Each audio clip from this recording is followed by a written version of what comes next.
Bonjour à tous et aujourd'hui j'aimerais vous poser une question. Qui selon vous est l'ennemi de DC Comics le plus terrifiant? Et là je me doute que dans les commentaires vous allez me parler du Batman Who du Joker ou encore de l'épouvantail, des personnages créés pour inspirer la peur la plus profonde. Mais aujourd'hui j'aimerais qu'on se plonge ensemble dans l'aspect le moins connu de DC Comics pour en trouver les personnages qui sont véritablement les plus terrifiants. Car oui, aujourd'hui je vous propose de quitter un petit peu l'univers mainstream de DC Comics pour en explorer plutôt les recoins les plus sombres et notamment l'univers Vertigo qui, vous le verrez, propose des ennemis divers et variés, tous absolument terrifiants, abordant des sujets sensibles et des thèmes matures comme la folie, l'enfance ou encore la quête d'identité. Alors aujourd'hui, laissez-moi vous parler des 5 ennemis que je trouve personnellement les plus terrifiants de l'univers DC Comics. Mais petite parenthèse avant que la vidéo commence, ne vous inquiétez pas, ce sera pas long, c'est juste pour vous dire deux choses. Tout d'abord pour vous dire que j'ai ouvert un nouveau serveur Discord pour mon entreprise Eurocomicsgrade. C'est un serveur que tout le monde peut rejoindre, vous avez le lien directement en description. Et dessus vous y retrouverez différents salons pour parler finalement de comics, de gradation, etc. Mais pas que, en fait c'est pour réunir des passionnés de comics, de pop culture, pour parler tous ensemble, etc. Et en plus de ça on fera des petits jeux et il y aura des petits concours avec des choses à gagner pour les membres du serveur, donc n'hésitez pas à le rejoindre, vous avez le lien directement en description. Et la deuxième chose, c'est que le dimanche 8 juin à 17h30, je ferai mon premier live sur Whatnot. Ce sera vraiment un live exceptionnel avec énormément de variantes covers, de retailers exclusifs qui seront toutes à 10€, donc des couvertures très rares seulement à 10€. Et vous pourrez aussi bien sûr retrouver des comics gradés parce que ce live est là pour fêter les 300 gradations chez Eurocomicsgrade. Et vous pourrez donc récupérer en live la 300e gradation de mon entreprise. Ça va être absolument exceptionnel, il va y avoir plein de trucs différents, des covers à prix totalement cassés, que ce soit du rare, de l'extrêmement rare, ou des trucs pas spécialement rares mais qui sont quand même sympas à ajouter à la collection. En plus de ça, écoutez bien parce que c'est vraiment incroyable, si vous utilisez le lien en description pour vous inscrire sur Whatnot, vous avez 15€ offerts, c'est absolument énorme, que vous pouvez utiliser sur mon live, mais pas que, vous pouvez utiliser pour acheter du Pokémon, des sneakers, du TCG, évidemment des comics sur mon live si vous avez envie, mais vraiment il y a plein de trucs sur Whatnot, donc n'hésitez pas à passer par le lien en description, vous avez 15€ offerts, c'est énorme. Donc voilà, retenez bien la date, c'est le dimanche 8 juin à 17h30 sur Whatnot, vous avez le lien en description, vous avez aucune excuse, il n'y a même pas de GP de Formule 1 ce week-end là, donc vraiment venez sur le live, ça va être absolument incroyable, ne serait-ce que pour discuter et pour plaisanter ensemble, c'est vraiment super sympa à chaque fois, tous les gens qui viennent sur le live, je vous remercie encore parce que vraiment il y a une super ambiance. Et sur ce du coup, trêve de blabla et commençons directement la vidéo.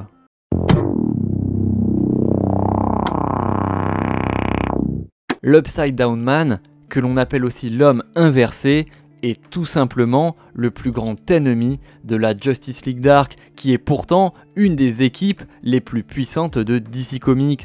Mais face à elle se dressera donc l'homme inversé, un être qui fut créé lors des premiers instants de la création par la source elle-même lorsqu'elle donna naissance à la magie. Car oui, la magie à l'état brut se transforma finalement en deux entités différentes. Une première, créée de lumière pure et éclatante, forma Hécate, la déesse de la magie. Mais de l'autre côté, la magie prit une forme plus terrifiante, une forme qui naquit de l'absence de lumière, du chaos le plus total, et donc des ténèbres les plus pures. Et cette entité, créée de la magie chaotique du reste de la création, c'était l'homme inversé, un être, une entité si effrayante que Hécate elle-même, déesse de la magie, en eut terriblement peur, et elle en eut si peur qu'elle décida alors de créer une barrière infranchissable entre l'autre monde, le monde de l'homme inversé, et le multivers principal, ne voulant pas que son magnifique royaume soit souillé par l'horreur la plus pure. Sauf que cette barrière salvatrice entre les dimensions tombera en éclats lorsque le mur de la source viendra à tomber, et cela provoquera alors des fissures dans la réalité elle-même qui permettront alors à l'homme inversé de rejoindre le multivers principal. Et lorsqu'il arrivera enfin à rentrer dans le multivers, il se rendra compte que la magie qui avait été donnée aux humains avait été complètement modifiée, elle avait été simplifiée et surtout limitée afin que les humains puissent créer un système ordonné de magie pour exploiter cette magie correctement. Mais l'homme inversé, lui, voulait alors ramener la magie dans sa forme originelle, une forme de pur chaos. Et l'homme inversé, en plus de son design qui est absolument effrayant, est surtout un être qui terrifie par sa puissance, car en effet, il veut détruire le multivers, mais ce qui est vraiment terrifiant, c'est qu'il en est capable. Car oui, l'homme inversé est extrêmement puissant, c'est un être né de la création elle-même qui maîtrise une forme de magie extrêmement pure et surtout incontrôlable, et à lui seul, il peut ainsi vaincre par exemple facilement la Justice League Dark tout entière. Et quand on sait que la Justice League Dark c'est le seul rempart contre les menaces magiques, bah ça fout un peu les boules. Et d'ailleurs, sa puissance phénoménale ne s'arrête pas là, puisqu'il réussira notamment à vaincre Hécate, la déesse de la magie elle-même, qui pourtant est son homologue en termes de puissance. Et pire, il réussira même à vaincre Wonder Woman, qui avait récupéré les pleins pouvoirs de la déesse Hécate. Et c'est là qu'il atteindra alors le paroxysme de sa puissance, devenant quasiment inarrêtable et amenant la Justice League Dark dans l'autre monde. Et alors que la situation semblait désespérée et qu'il était sur le point de détruire la magie elle-même, il se rendit compte qu'il ne pouvait pas. Il ne pouvait pas car il existait encore un lien entre Zatanna et son père qui des années auparavant avait été téléporté par erreur dans la dimension de l'homme inversé. Et ainsi, grâce au lien qui existait entre Zatanna et son père et qui les reliait même à travers les dimensions, la magie pouvait subsister. L'homme inversé tenta alors de fusionner avec Zatanna pour enfin réunir les deux parts de la magie qui autrefois avaient été séparées par la source elle-même. Et cet affrontement donna alors naissance à un monstre absolument difforme, réunissant le côté le plus pur et le plus terrifiant de la magie elle-même. Et dans une lutte acharnée entre la lumière et les ténèbres, Zatanna comprit ainsi la véritable nature de la magie. Elle comprit enfin ce que son père, ce que John Constantine aussi, n'avait cessé de lui répéter. Chaque utilisation de la magie avait un prix qui était terrible. Ainsi fonctionnait la magie, à chaque fois qu'elle faisait disparaître un lapin, quelque part dans le monde, un autre lapin mourait. C'était ainsi que les choses fonctionnaient, et personne ne pouvait rien y faire. Alors, Zatanna décida enfin après toutes ces années d'accepter le terrible prix de la magie et utilisa toute sa puissance pour détruire dans un ultime sort l'homme inversé, sachant pertinemment que cette action ne serait pas sans conséquence et sachant bien sûr qu'elle devrait un jour en payer un terrible prix. Et malheureusement, ce terrible prix, elle en comprit bien vite la nature. En détruisant le lien qui existait entre les deux dimensions, celle du multivers principal et de l'autre monde, elle détruisit aussi le lien qui l'unissait encore à son père. Et ainsi, elle fit une croix définitive sur ses espoirs de le revoir un jour. Une vie contre une vie.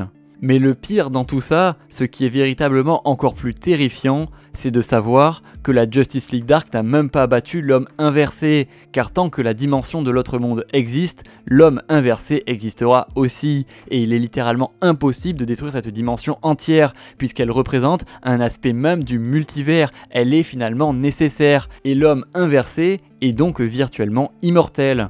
Et d'ailleurs, dans l'événement Infinite Frontier, c'est les grandes ténèbres, donc finalement le côté sombre de la création elle-même, qui choisira l'homme inversé comme l'un de ses avatars, montrant bien que l'homme inversé fait partie des pires ennemis du multivers, puisqu'il est en réalité un agent direct et une représentation des grandes ténèbres, et c'est aussi ça qui le rend extrêmement terrifiant.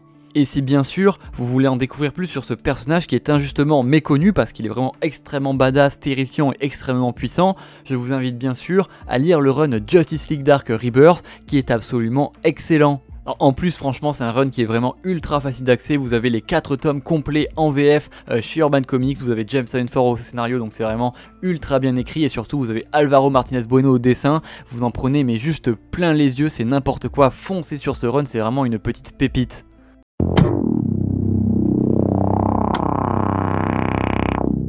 Ah, Cornelius Strike, un des ennemis de Batman les moins connus, mais pourtant qui selon moi est l'un des plus terrifiants, parce que hormis le fait qu'il soit absolument dégueulasse, c'est littéralement un psychopathe qui va hanter vos cauchemars les plus profonds. Et pourquoi ? Eh bien parce que c'est littéralement l'épouvantail, mais en pire, vous allez comprendre très rapidement. Parce que, en gros, pour vous résumer son histoire simplement, Cornelius Strike va être interné dans l'asile pour fous dangereux de Arkham à seulement 16 ans, et il va y rester enfermé pendant plus de 20 ans, où il sera enfermé seul à l'isolement.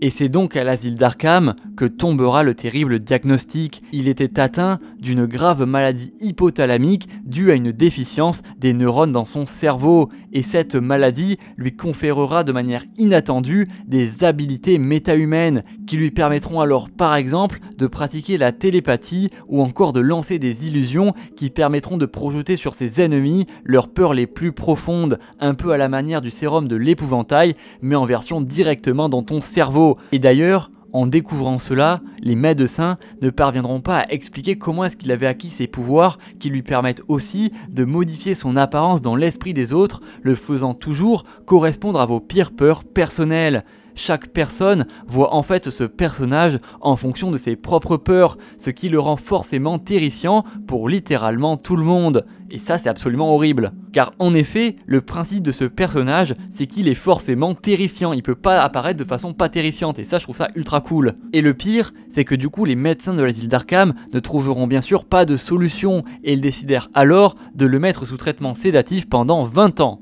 Voilà, c'est une solution comme une autre. Sauf qu'un jour, finalement, le karma finira par les rattraper parce que du coup, il va réussir à faire croire à ses médecins qu'il était sain d'esprit en utilisant ses pouvoirs de télépathie et du coup, il va réussir à se faire libérer. Et là, ça va partir en couille. Et ça va même bien partir en couille parce qu'après seulement une semaine de liberté, donc le mec a littéralement tenu que 7 jours, il commencera du coup à se mettre à tuer des gens en leur arrachant notamment le cœur. Voilà. Et le pire, c'est qu'il va tellement sombrer dans la folie qu'il va s'auto-persuader que pour survivre, il est obligé d'ingérer les organes d'autrui et les fluides qu'ils produisaient quand ils avaient peur. Donc oui, effectivement, il est en train de boire de la pisse de mec qu'il vient de tuer, donc tout va bien. Sauf que heureusement pour les citoyens, il est dans la seule ville où il y a une espèce de fasciste habillé en chauve-souris qui va venir directement lui casser la gueule à domicile parce que on fait pas ça en fait tout simplement.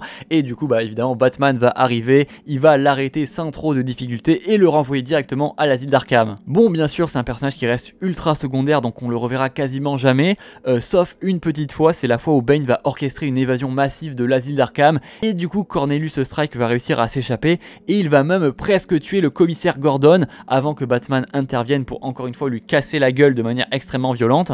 Sauf que vraiment, vu sa tronche, c'est vraiment mérité qu'il se fasse casser la gueule, parce que franchement, même son aspect, rien que pour son design, il mérite d'être dans la vidéo.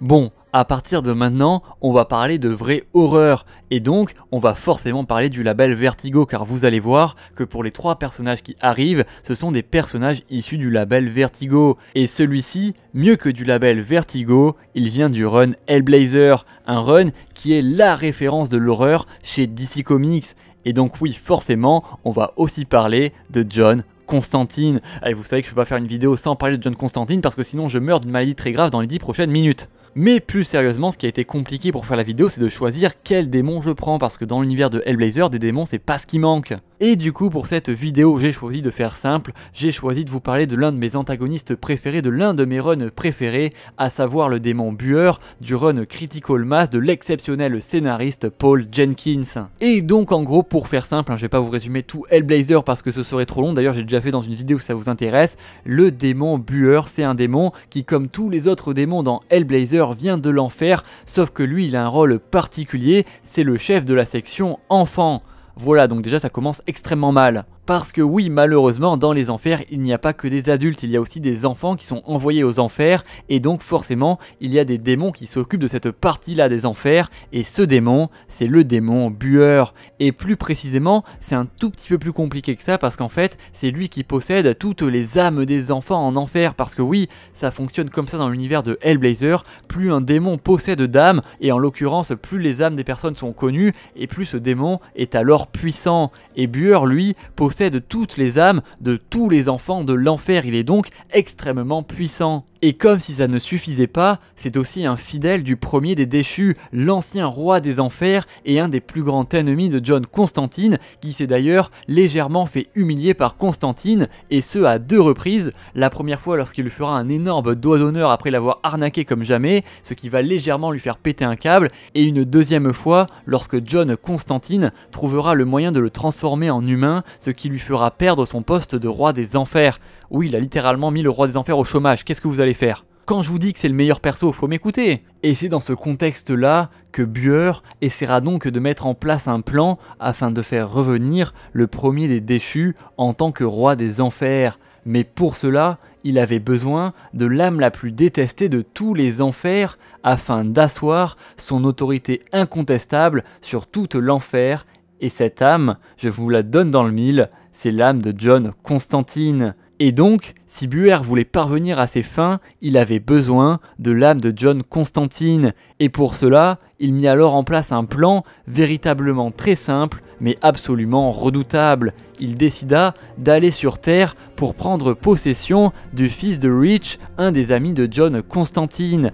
Et malgré le fait que John Constantine soit un exorciste de génie, le démon Buer est un démon bien trop puissant pour pouvoir être exorcisé du corps de l'enfant sans tuer ce dernier. Et c'est donc cette situation qui donnera l'une des cases les plus emblématiques de tout Hellblazer, ton âme contre l'enfant. Oui, effectivement, on commence légèrement à atteindre les limites de la morale, car en effet, John Constantine sera mis face à un dilemme impossible, se sacrifier, sachant que cela reviendrait à faire revenir le premier des déchus en tant que roi des enfers, ou alors laisser le fils de son meilleur ami mourir. Et cette décision que prendra Constantine aura d'ailleurs des effets jusqu'à la fin du comics Hellblazer, plus de 150 chapitres plus tard. Mais si vous voulez savoir la fin, je ne peux évidemment que vous conseiller de lire les 2 intégrales de Paul Jenkins qui sont disponibles chez Urban Comics, ou alors dans une moindre mesure d'aller voir ma vidéo sur le run Hellblazer. Et franchement, je vous invite à lire ce run parce que le démon Buer est littéralement terrifiant, que ce soit par la pression qu'il met sur Constantine, qui vit alors une sorte de compte à rebours fatal, sachant qu'il devra prendre tôt ou tard une décision, mais aussi par son aspect graphique qui est extrêmement réussi. À la différence des autres démons dans Hellblazer qui sont plus dans le gore ou dans l'organique, là on a un démon qui est très propre sur lui, qui a le corps d'un enfant et seuls ses yeux démoniaques laissent transparaître ses intentions malsaines. Parce que oui, dans Hellblazer, il y a aussi d'autres démons qui sont emblématiques, comme par exemple Beroul, qui veut reconstruire les enfers directement sur Terre. Voilà, donc il fait un truc absolument macabre, c'est une sorte de cité complètement démoniaque. Je vous invite à lire le run All is Engine, qui est d'ailleurs un petit one-shot que vous pouvez lire comme ça, sans rien avoir lu avant, et c'est extrêmement cool. Vous avez aussi le film d'animation qui adapte ce run, Cities of Demons, qui est vraiment excellent. Et bien sûr, dans les démons emblématiques, vous avez aussi la fille du premier des déchus, Rosa Carnis, qui est déjà absolument horrible graphiquement et qui en plus va violer Constantine pour lui faire 3 enfants. Donc voilà, là on est sur un niveau de truc malsain absolument énorme. Et d'ailleurs, si vous voulez une vidéo sur les démons de l'univers de Hellblazer, n'hésitez pas à me le dire, ça pourrait être vraiment super intéressant.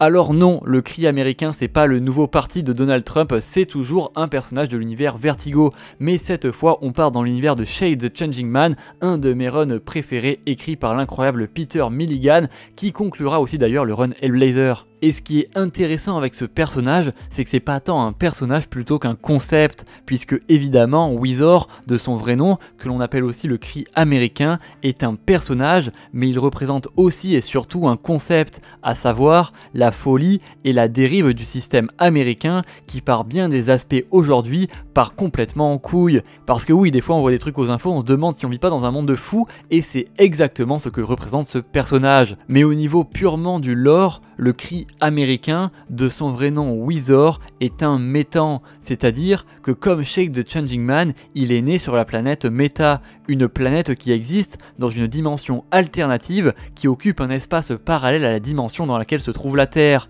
Et pour faire simple, le voyage entre Meta et la Terre est possible à l'aide d'un équipement spécial, et ce voyage doit forcément s'effectuer par une zone tampon que l'on appelle la zone 0.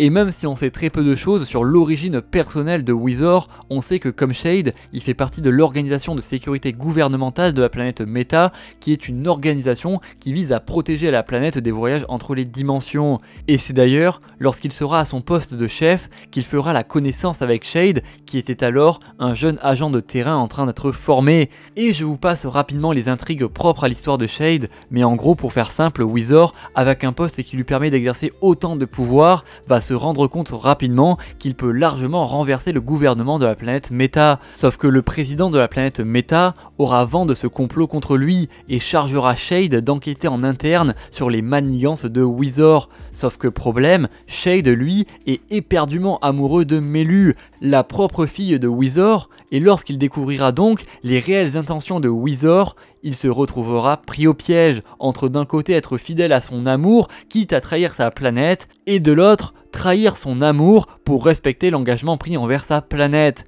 Et ce choix sera malheureusement impossible à faire pour Shade, qui décidera alors de ne rien faire, voilà. Sauf que ce choix du non-choix finira finalement par se retourner contre lui et Wizor découvrira que Shade avait découvert ses réelles intentions et via ses contacts dans les réseaux criminels, il parviendra à faire croire au gouvernement et au président que c'est en réalité Shade qui essaie de les trahir, ce qui fera de lui l'ennemi public numéro 1. Et complètement dépassé par toutes ces manigances, Shade sera alors obligé de fuir sa propre planète. Il volera ainsi une M-Vest afin de pouvoir voyager vers la zone 0 et finira finalement par atterrir sur Terre, planète sur laquelle il sera bien sûr traqué par Wizor qui sera alors son premier grand ennemi. Sauf que Wizor, quand il arrivera sur la Terre, il passera d'abord par le plan astral dans lequel il remarquera un aspect extrêmement sombre de l'esprit humain, un aspect profondément horrible qui contenait toute la folie et les pires travers de l'humanité.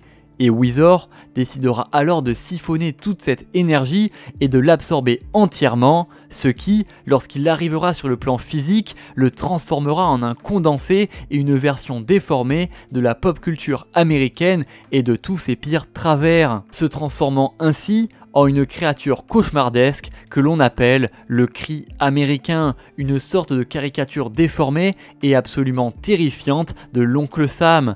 Et c'est pour ça que je vous dis que le cri américain est plus un concept qu'un personnage, puisqu'il représente en réalité tous les travers de la société, et plus précisément la folie qu'il en émane. Bien souvent, il apparaît qu'à travers la folie des autres, et pas directement dans le récit, car en effet, un de ses pouvoirs est de déformer la réalité pour en faire ressortir la pire folie des humains. Cela poussera aussi par exemple les personnes touchées par ces manipulations à adopter des comportements complètement absurdes et souvent extrêmement dangereux. Et Wizor utilisera donc son pouvoir pour semer la confusion et l'horreur à travers tous les États-Unis, ayant pour objectif ultime de désorienter complètement le grand public américain au point de pouvoir prendre le contrôle total du pays en contrôlant ce qui est logique et ce qui ne l'est pas. L'ennemi principal de Wizor est donc la rationalité. C'est un personnage qui veut détruire la logique et le bon sens lui-même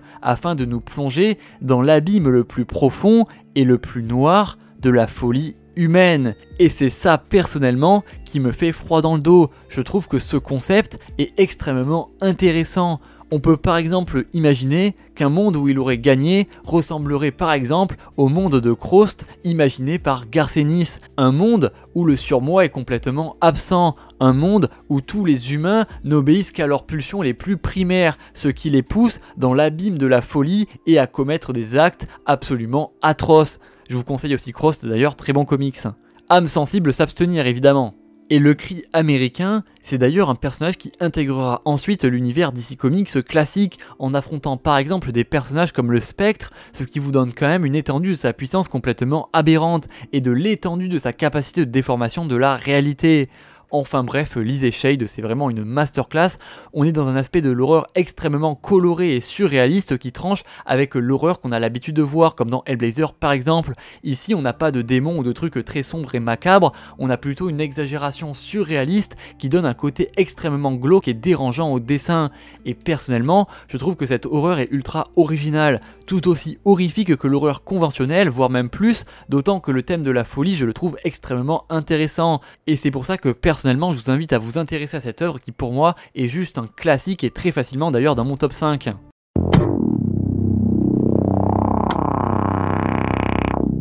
Et pour ce dernier personnage, quittons les tripes sous LSD et psychotropes pour venir sur de l'horreur bien plus conventionnelle, bien plus terre à terre et bien plus rationnelle, celle qu'on a l'habitude de voir, mais qui pour moi représente quand même le paroxysme de ce que l'on appelle l'horreur organique. Et c'est pourquoi j'aimerais vous parler de Anton Arcane, le plus grand ennemi de Swamp Thing. Et d'ailleurs, Anton Arcane, c'est vraiment un vieux personnage qu'on retrouve dès 1972 dans le premier numéro de Swamp Thing, et sa première origin story fait vraiment froid dans le dos. On nous parle d'un jeune garçon maltraité par ses parents qui ira même jusqu'à violer sa propre sœur alors qu'ils n'étaient encore que des enfants. On nous dira même que Anton développera un vif intérêt pour les sciences biologiques, qui s'inscrira donc à la faculté de médecine de Hambourg, mais il sera très vite renvoyé car ayant pratiqué des expériences chirurgicales contraires à l'éthique, il aurait fait preuve de sadisme, de toxicomanie, de torpitude morale, de dépravation et surtout de nécrophilie. Et c'est ce dernier thème, la mort, la putréfaction, qui va fasciner Anton Arcane. Et d'ailleurs, après son expulsion de la faculté, il s'engagera donc dans l'armée allemande pendant la Première Guerre mondiale et deviendra médecin de guerre sur le front occidental, ce qui lui permettra de mener des expériences absolument immorales et dégueulasses sur les blessés de guerre. Mais bien sûr, son prime, si on peut dire comme ça, sera lorsqu'il s'engagera dans les années 30 auprès de Adolf Hitler. Oui, effectivement, la vidéo va pas tenir très longtemps, il y a nécrophilie et Adolf Hitler dans la même phrase, voilà, bon, écoutez, on fait ce qu'on peut, et c'est d'ailleurs lui dans le lore de DC Comics qui va convaincre Adolf Hitler de relancer une nouvelle guerre mondiale en lui implantant l'idée dans la tête qu'il était voué à devenir le dirigeant du monde entier, et ces manipulations aboutiront puisque Hitler déclenchera en 1939 la Seconde Guerre mondiale, qui lui permettra donc de reprendre ses expériences macabres sur les blessés de guerre. Et ainsi, à partir des cadavres qu'il va récupérer, il commencera à créer une armée entière d'hommes créatures difformes qu'il appellera les Unmen, des non-humains, qu'on peut appeler des inhumains, mais le nom est déjà déposé.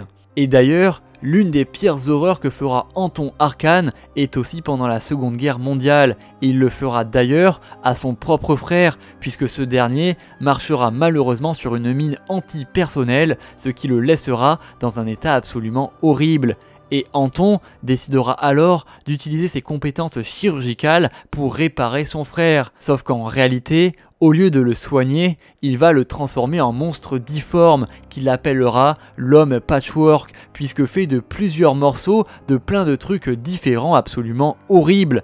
Entre ça et ce qu'il a fait à sa sœur, le thème de la famille, c'est pas trop son truc. Je vous passe aussi bien sûr toutes les autres horreurs qu'il a faites à sa famille, notamment à sa nièce Abigail Arcane, qu'il a plusieurs fois essayé de faire craquer psychologiquement en la traumatisant à de nombreuses reprises à cause du lien qu'elle entretient avec Swamp Thing, puisque évidemment son but ultime c'est de faire du mal à Swamp Thing. C'est d'ailleurs lui qui le disséquera après l'avoir capturé pour vérifier si Swamp Thing était un humain ou non. Spoiler, c'en était pas un. C'est un des comics les plus traumatisants, mais au moins la science a avancé, donc finalement fair enough. Mais bien sûr, une autre partie extrêmement intéressante de Anton Arcane, qui sera plus développée sous les New 52, c'est bien sûr son rattachement à la nécrose, l'une des trois forces primordiales de l'univers. Vous le savez sûrement, mais la vie dans l'univers DC Comics est régie par trois grandes forces, le sang, la sève et la nécrose. Le sang regroupe toute la vie carnassière du règne vivant, on y retrouve les humains, les animaux, etc. Elle est régie par le Parlement du sang et a pour avatar Animal Man. De son côté, la sève représente toute la vie végétale des plantes, les arbres, les fleurs, etc. Elle est régie par le Parlement des arbres qui a pour représentant Swamp Thing. Et enfin, vient la nécrose qui est régie par le Parlement de la décadence et a pour avatar Anton Arcane. Bon, moi personnellement, le Parlement de la décadence, j'appelle ça l'Assemblée nationale, mais après c'est comme vous voulez. Mais plus sérieusement, ce qu'il faut bien comprendre, c'est qu'il n'y a ni gentil ni méchant. Bien sûr, la nécrose représente la mort, la fin de la vie, donc elle est toujours opposée au sang et à la sève. Mais il y a plein d'histoires où c'est par exemple la sève qui, en ayant marre des humains, que les humains finalement détruisent tout l'environnement, décide de les attaquer. Il n'y a pas vraiment de gentil et pas vraiment de méchant. Et sans la nécrose, sans la mort, la vie n'aurait tout simplement pas de sens. Et c'est cet équilibre que je trouve extrêmement intéressant. Mais le truc, c'est que cet équilibre fragile à respecter, c'est pas vraiment le problème de Anton Arcane, qui lui fait systématiquement tout ce qui est en son pouvoir pour faire du mal à Swamp Thing et à Animal Man, et devenir globalement le chef de la Terre, parce que bah c'est cool. Et c'est là que l'horreur atteint son paroxysme, parce que dans ses plans de domination mondiale, Anton Arcane va utiliser le plein pouvoir du Rot World, le monde de la nécrose. Et c'est là sous les dessins de l'injustement méconnu Travel Foreman, qui a fait un travail graphique absolument incroyable, nous présente du coup le Rot World, un aspect absolument terrifiant de l'univers, un monde de pure putréfaction qui vient jouer sur les peurs les plus primaires des humains, à savoir la mort et la pourriture, la décomposition de la chair humaine. Vraiment, toute l'armée de Anton Arcane, toute l'armée du Rot World est juste dégueulasse. Voilà, j'ai envie de me crever les yeux avec des petits pieux en métal là. Et même niveau puissance, ce personnage est absolument terrifiant. Il faut savoir qu'il est extrêmement fort, du coup il est théoriquement aussi fort qu'un Animal Man ou qu'un Swamp Thing, qui sont d'ailleurs, pour rappel, déjà devenus des dieux, en tout cas Dieu lui-même. Et d'ailleurs, dans la période New 52, Anton Arcane réussira à prendre le contrôle de certains membres de la Justice League. Donc en gros, quand t'as un Wonder Woman zombifié ou un Hawkman putréfié qui arrive sur toi, globalement t'es pas content. Et pareil, plus sérieusement, je vous invite à vous pencher sur le run Animal Man et Swamp Thing et New 52, qui sont en fait des runs croisés qu'il faut lire en même temps pour tout comprendre, et qui ont pour ennemi principal du coup Anton Arcane et le monde de la pourriture. Et franchement, niveau dessin, il y a une partie graphique qui est juste complètement folle. Vous avez les images à l'écran de toute façon, mais laisse tomber, on est dans la pure horreur organique. Donc n'hésitez pas à me dire ce que vous en pensez en commentaire, mais personnellement je suis extrêmement touché par cette horreur organique un petit peu dérangeante. Je trouve ça absolument fascinant. En tout cas, merci à tous d'avoir suivi la vidéo, j'espère qu'elle vous aura plu, n'hésitez pas à me le dire en commentaire. J'espère que vous aurez découvert quelques personnages, quelques faits intéressants, et que vous vous intéresserez du coup au run Justice League Dark, Shade, Hellblazer, Swamp Thing, etc. C'est vraiment des runs que je vous conseille à 1000%. N'oubliez pas évidemment de regarder la description, vous avez 15 € offerts avec le lien sur Whatnot pour mon prochain live du coup qui sera le dimanche 8 juin à 17h30. C'est un live événement, il y aura plein de trucs extrêmement cool, des trucs à gagner et tout, donc n'hésitez pas à passer, ça va être ultra cool. N'hésitez pas aussi à venir dire bonjour sur le serveur Discord, il y a vraiment une super ambiance, donc je vous y invite avec plaisir. Et moi je vous dis à très vite pour de prochaines vidéos. Salut tout le monde!